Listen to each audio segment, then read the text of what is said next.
اور خاص کر نبیوں کی صحبت اور سب سے بڑھ کر آقا کریم صلی اللہ علیہ وسلم کی صحبت، تو پھر رنگ بدلتا جاتا ہے، عقل و دانش مندی کا معیار بدلتا جاتا ہے۔ لیکن وہ پنجابی میں کہتے ہیں نا کہ جوں جوں لوئی پجسی تو بھاری ہو۔ تو جتنا آپ وقت گزارتے ہیں علم والے کے پاس، عقل والے کے پاس، دانش والے کے پاس، اس قدر ہی آپ کو وہ فیض ملتا چلا جاتا ہے۔ تو جو نئے نئے نوجوان یا نئے جو یہود قبائل میں سے یا مشرکین میں سے لوگ اسلام قبول کرتے تھے، ان کا وہ معیار نہ تھا جو ابوبکر صدیق رضی اللہ تعالیٰ عنہ کا تھا، یا عمر بن خطاب رضی اللہ تعالیٰ عنہ کا تھا۔ تو وہ نئے لوگوں پر کام کرتے تھے کہ ابھی یہ نئے نئے ہیں، کچے ہیں، تو ان سے کوئی بات ملتی تو اس بات کو توڑ موڑ کر اور اپنا من چاہا اس کو رنگ بنا کر، اپنی من چاہی طویل بنا کر ان کو پیش کرتے اور ان کو متنفر کرتے، اور ان کا ایمان جو تھا وہ متزلزل بھی ہو جاتا، وہ ڈول جاتے۔ تو اس لیے اللہ کریم نے مطلقاً پھر منع فرما دیا، قطع تلقی نہیں کہ ایک دوسرے کے ساتھ اب قطع تلقی کر دی جائے، نہ، ایسا میل جول نہ رکھو کہ تم اپنی راز کی باتیں ان تک پہنچانے کا سبب بنو۔ گوڑیاں نہ پالو جنہوں پنجابی چاہتے ہیں۔ تعلق ختم کرنے کا حکم یہاں نہیں تھا، اس قدر تعلق رکھو، سلام دعا جس کو کہا جاتی ہے، اپنے رازدارانہ جو گفتگو تمہاری ہوتی ہے، جو آقا کریم صلی اللہ علیہ وسلم کی مجلس میں بیٹھ کر گفتگو کی جاتی ہے، اس کو ان لوگوں تک نہ پہنچاؤ۔ کیوں؟ کہ حقیقت میں وہ تمہارے دشمن ہیں اور ہر وقت تمہیں سخت تکلیف پہنچانے کی کوشش میں رہتے ہیں، ان کی خواہش ہی ہوتی ہے۔ اور پھر یہ فرمایا کہ کچھ تو ان کی زبانوں سے یہ ظاہر ہو چکا ہے،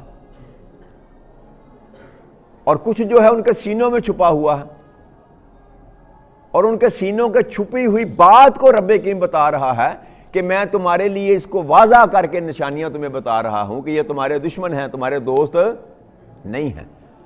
اگر تم عقل رکھتے ہو تو تمہارے لیے یہی نشانی کافی۔ اللہ کریم کا قول جو ہے نا، یہ انسان کے لیے کافی ہے۔ کیوں؟ کہ وہ تو وہ ذات ہے جو ہر انسان کے دل کے اندر کی بات کو جانتا ہے۔ رب کریم ہر انسان کے دل کے اندر کی چھپی ہوئی بات کو بھی جانتا ہے۔ تو اللہ کریم کہتا ہے میں نے یہ نشانیاں تم کو بتا دی کہ وہ تمہارے دشمن ہیں اور تمہیں تکلیف پہنچانے کی خواہش رکھتے ہیں، اس لیے ان سے بچ کر رہو اگر تم عقل رکھتے ہو۔ پھر اللہ کریم نے ارشاد فرمایا ہا انتم اولائی تحبونہم ولا یحبونکم ولا تؤمنون بالکتاب کلہ وَإِذَا لَقَوْكُمْ قَالُوا آمَنَّا وَإِذَا خَلَوْا عَدُوا عَلَيْكُمُ الْأَنَامِلَ مِنَ الْغَيْظِ قُلْ مُؤْتُوا بَغِيَّكُمْ ان اللہ علیم بذات الصدور۔ اور آگاہ ہو جاؤ، یہاں اللہ کی پھر متنبہ کر رہے ہیں، آگاہ ہو جاؤ، اس بات کو جان لو، کیا کہ تم وہ لوگ ہو کہ ان سے محبت رکھتے ہو اور وہ تمہیں پسند تک نہیں کرتے، حالانکہ وہ تم سب کتابوں پر ایمان رکھتے ہو۔ جب بھی وہ تم سے ملتے ہیں تو کہتے ہیں ہم بھی ایمان لے آئے ہیں، اور جب اکیلے میں ہوتے ہیں تو اپنے غضب کے باعث، اپنے غصے کے باعث اپنی انگلیاں جو ہیں وہ چباتے ہیں کہ ہمیں مسلمانوں کے سامنے ایمان کا اظہار کرنا پڑتا ہے، اپنے آپ کو ان سے محبت کا دعویٰ سچ ثابت کرنے کے لیے ہمیں یہ کہنا پڑتا ہے کہ ہم بھی تمہاری طرح ایمان والے ہیں، تمہارے نبی کو ماننے والے ہیں۔ لیکن جب علیحدگی میں اکیلے میں ہوتے تو وہ اپنے غصے سے اپنی انگلیاں چباتے۔ تو آقا نے، اللہ نے فرمایا کل موتوا بغیظکم، کل موتوا بغیظکم، کہ تم مر جاؤ اپنی اسی گھٹن میں ہی مر جاؤ۔ اے میرے محبوب ان سے فرما دیں کہ تم اپنی اس گھٹن میں ہی مر جاؤ، بے شک اللہ دلوں کی پوشیدہ باتوں کو خوب جاننے والا ہے۔ تو اس آیت کریمہ میں اللہ کریم نے کھول کر یہ بات ان کو سمجھا دی کہ تم ہر نبی پر بھی اور ہر کتاب پر بھی ایمان رکھنے والے ہو۔ ہم جو مسلمان ہیں نا، آقا کریم صلی اللہ علیہ وسلم کی امت، ہر نبی کو مانتے ہیں اور ہر نبی پر آنے والی کتاب کو بھی، ہمارا ایمان ہی مکمل نہیں ہوتا۔ امنت باللہ و ملائکتہ و کتبہ و رسلہ، جب تک ساری چیزوں پر ہمارا ایمان نہ ہو ہمارا ایمان کامل نہیں ہوتا۔ اللہ فرماتے ہیں کہ تم تو ساری باتوں پر ایمان رکھتے ہو، کتابوں پر بھی، رسولوں پر بھی، اور تم ان سے محبت بھی کرتے ہو، حقیقت میں محبت کرتے ہو، تمہارے دل میں ان کے لیے کوئی نفرت کا کوئی ایسا معاملہ نہیں ہے، تم ان سے محبت بھی کرتے ہو، اور جب وہ تم سے ملتے ہیں تو وہ بھی یہ کہتے ہیں کہ ہم ایمان لائے، لیکن جب اکیلے ہوتے ہیں تو ان کے اندر جو گھٹن ہے وہ باہر آتی اور وہ اپنا غصہ نکالتے ہیں۔ اللہ ہونا تو یہ چاہیے تھا، اللہ کے کہنے کا مطلب یہ کہ ہونا تو یہ چاہیے تھا کہ تم تو ان کی کتاب کو بھی مانتے ہو، ان کے رسول کو بھی مانتے ہو، اور الٹا وہ تمہیں نہیں مانتے اور تمہارے رسول کو نہیں مانتے، غصہ تو تمہیں آنا چاہیے۔ غصہ تو مسلمانوں کا بنتا ہے کہ ہم ان کے نبی کو بھی مانتے ہیں، ان کی کتاب کو بھی مانتے ہیں، اور وہ نہ ہمارے نبی کو مانتے ہیں نہ ہماری کتاب کو مانتے ہیں، پھر بھی ہم ان کے ساتھ محبت کا رویہ رکھے ہوئے ہیں، اور ان کی طرف سے ہمیں کبھی محبت کا جواب نہیں ملتا، تو غصہ تو مسلمانوں کا بنتا، لیکن اس کے باوجود غصہ وہ کرتے تھے۔ غصہ تو اللہ کریم یہ بات مسلمانوں کو سمجھا رہے ہیں کہ تم حق پر بھی ہو، اس کے باوجود وہ تم پر وہ غصہ کرتے ہیں۔ سبب یہ ہے کہ ان کے اندر جو گھٹن ہے نا، جو غیظ و غضب پایا جاتا ہے، ماذ اس لیے کہ ان کو اپنا دین چھوڑنا پڑتا ہے، اپنی دنیا چھوڑنی پڑتی ہے، اور وہ اظہار بھی کرتے ہیں لیکن اندر سے مومن بھی نہیں ہیں۔ تو اللہ فرماتے ہیں کہ میں تو وہ ذات ہوں جو دلوں کے اندر چھپی ہوئی بات کو بھی جاننے والا اور خوب جاننے والا ہوں۔ علیم بذات الصدور، صدر کہتے ہیں سینے کو، سینوں کے اندر چھپی ہوئی بات کو بھی خوب جاننے والا ہوں۔ علیم مبالغہ ہے، خوب جاننے والا، خوب علم رکھنے والا۔ ان تمسسکم حسنۃ تسؤہم وان تصبکم سیئات یفرحوا بها وان تصبروا وتتقوا لا یضرکم کیدہم شیئا ان اللہ بما یعملون محیط۔ اور اگر تمہیں کوئی بلائی پہنچے تو انہیں بہت بری لگتی ہے۔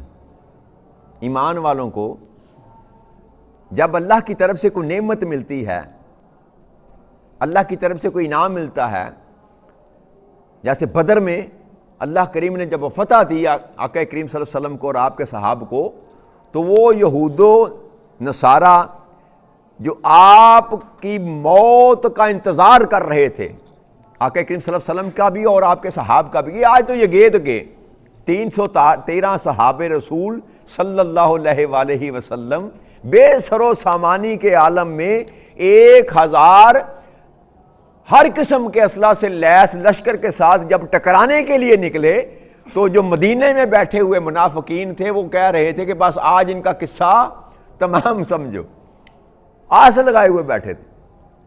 تو اللہ فرماتا ہے کہ جب تمہیں بلائی پہنچتی ہے تو ان کو بہت تکلیف ہوتی ہے۔ جب اللہ نے سرخرو کر کے آقا کریم صلی اللہ علیہ وسلم کو واپس مدینہ تشریف لائے نا فتح کے بعد، تو یہ تو جل بن گئے نا، چہرے پر تو وہ تاثرات ان کے تھے کہ جیسے بہت خوش ہیں، لیکن اندر سے وہ غم میں مبتلا تھے کہ یہ کیا ہو گیا، یہ تو پہلے سے بھی زیادہ طاقتور ہو گئے، ان کا حوصلہ تب اور بلند ہو جائے گا 1000 کے لشکر کو شکست دینے کے بعد۔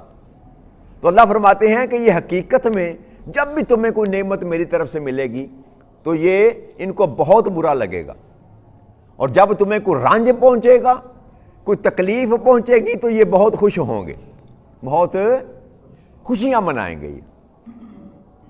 اور اگر تم صبر کرتے رہو اور تقوی اختیار کیے رکھو تو ان کا فریب تمہیں کوئی نقصان نہیں پہنچا سکے گا، جو کچھ وہ کر رہے ہیں بے شک اللہ ان پر احاطہ فرمائے ہوئے ہیں۔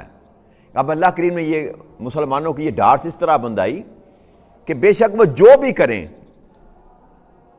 اگر تم 2 کام کیے رکھو، ایک صبر کرتے رہنا ہر قسم کے ظلم پر، ہر قسم کے جبر پر، ہر قسم کی ان کی زیادتی پر صبر سے کام لینا، صبر کا دامن کبھی نہ چھوڑنا، جیسے بھی حالات آ جائیں صبر کا دامن کبھی نہ چھوڑنا. ان اللہ مع الصابرین، اللہ صبر کرنے والوں کے ساتھ ہے. تو اللہ نے فرمایا صبر کا دامن نہ چھوڑنا جیسے بھی حالات ہو جائیں. اور دوسرا تقوی اختیار کیے رکھنا، تقوی اختیار کیے رکھنا، متقی رہنا، پرہیزگار رہنا. میرا خوف، میرا ڈر، آخرت کا خوف، آخرت کا ڈر اپنے سینے میں سجائے رکھنا. اگر یہ دو کام تم کرتے رہے تو ان کے جتنے بھی فریب کاریاں ہیں یاد رکھو تمہیں کبھی نقصان نہیں پہنچا سکیں. تو اللہ کریم نے یہاں پر وعدہ کر دیا، یہاں پر مسلمانوں سے یہ وعدہ کر دیا کہ پریشان ہونے کی ضرورت، یہ جو بھی کرتے رہیں اگر تم صبر پر اور تقوی پر قائم رہے تو یہ جو مرضی کر لیں تمہیں کبھی بھی نقصان پہنچا نہیں سکیں گے. تو یہ وہ سنہری اصول تھا جو رب کریم نے آقا کریم صلی اللہ علیہ وسلم کے غلاموں کو دیا کہ تمہاری تعداد، تمہاری سپاہ، تمہارا لشکر، تمہارے تیر و تلوار تفنگ جو کچھ بھی ہے، اسباب اپنی جگہ، لیکن اسباب جو ہیں حقیقت میں تمہارے غلبے کے لیے کافی نہیں ہیں. تمہیں استقامت دینے کے لیے، تمہیں قائم و دائم رکھنے کے لیے، تمہیں فتح دینے کے لیے، تمہیں کامیاب کرنے کے لیے جن چیزوں کی ضرورت ہے وہ ایک صبر ہے اور دوسرا تقوی ہے. تو یہ دو ہتھیار رب کریم نے مسلمانوں کو دیے. جس کے پاس یہ دو ہتھیار ہیں نا اس پر کائنات میں کبھی کوئی غلبہ نہیں پا سکتا. یہ اللہ کا وعدہ ہے. جب اللہ نے کہہ دیا کہ تمہیں کوئی فریب نقصان پہنچا ہی نہیں سکتا تو کیا یہ بات صرف اصحاب رسول کے لیے ہے؟ جی یہ قرآن قیامت تک کے لیے پیغام لے کر آیا ہے اور آقا کے ہر ایک امتی کے لیے پیغام لے کر آیا ہے. تو آج کا پیغام بھی یہی ہے. آج بھی یہ پیغام، اللہ کا یہ وعدہ آج بھی اسی طرح قائم ہے جیسے 15 صدیاں پہلے قائم تھا کہ اگر تم صبر پر رہے، صبر اختیار کیے رکھا، حالات و واقعات کیسے بھی ہوں، جبر کا ماحول ہو، لیکن تم صابر رہے اور اس بات پر یقین ہوا کہ صبر کرنے والوں کے ہمیشہ اللہ ساتھ ہوتا ہے، اور تقوی اختیار کیے رکھا، تقوی اختیار کیے رکھا، تو یاد رکھو کائنات میں تمہیں کوئی نقصان پہنچا ہی نہیں سکتا. یہ میری سند ہے، یہ رب کریم کی طرف سے سند عطا کر دی گئی. اور پھر فرمایا کہ یہ بھی یاد رکھو بے شک جو کچھ بھی وہ کر رہے ہیں اللہ اس پر احاطہ فرمائے ہوئے ہیں. یعلمون محیط، کوئی ایسی چیز نہیں ہے جو اس کے احاطہ علم سے باہر ہے.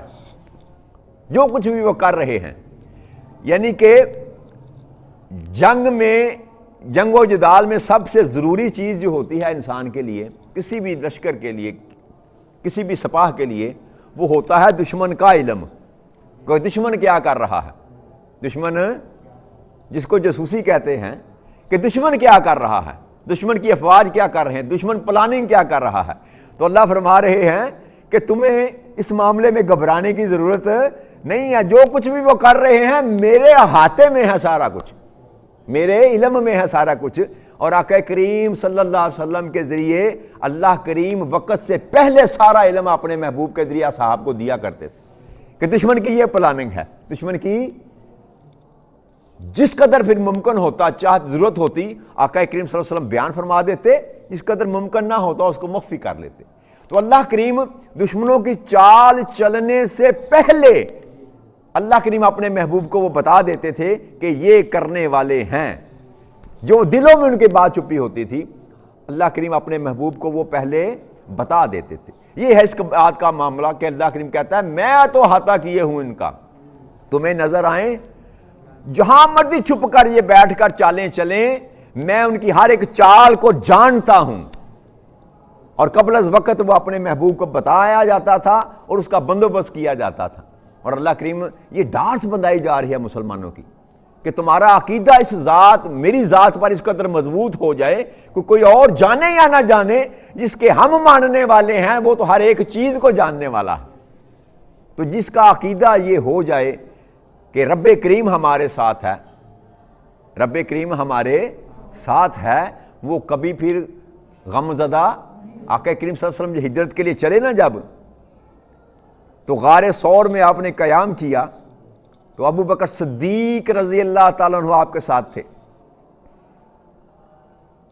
تو آپ غم زدہ ہوئے کہ اگر کہیں دشمن یہاں سے آ گیا تو اس نے ہمیں دیکھ لیا تو کہیں آقا کریم صلی اللہ علیہ وسلم کو نقصان نہ پہنچائے. تو آپ نے جب دیکھا کہ ابو بکر صدیق کے چہرے پر جو ہے وہ اضطراب پایا جا رہا ہے تو آپ نے پوچھا کہ ابو بکر صدیق کیا معاملہ ہے؟ تو کہنے لگے یا رسول اللہ میرے ماں باپ آپ پر قربان، مجھے اندیشہ یہ ہے کہ اگر دشمن یہاں پر آ گیا اور اس نے اوپر سے دیکھ لیا ہم تو اسے صاف نظر آ جائیں گے تو کہیں وہ آپ کو نقصان نہ پہنچائے. تو آقا نے فرمایا ابو بکر صدیق غم نہ کر، ان اللہ معنا، اللہ ہمارے ساتھ ہے. پھر دشمن آیا بھی، اس غار کے دانے پر بھی آیا، اس نے اندر جھلک کر جھانک کر دیکھا بھی، لیکن وہ نہ آقا کریم صلی اللہ علیہ وسلم کو دیکھ سکا نہ ابو بکر صدیق کو دیکھ سکتا. یہ ہے میت، خدا کی میت. جب یقین ہو کہ رب کریم ہمارے ساتھ ہے تو آنکھیں رکھتے ہوئے بھی اللہ کریم ان کو محفوظ کر لیتا، دشمن سے محفوظ کر لیتا ہے. اللہ کریم ہمیں بھی یقین کامل عطا فرما دے، صبر کی توفیق عطا فرما دے اور تقوی کی توفیق عطا فرما دے. وما علینا الا البلاغ المبین. والسلام علیکم ورحمۃ اللہ وبرکاتہ.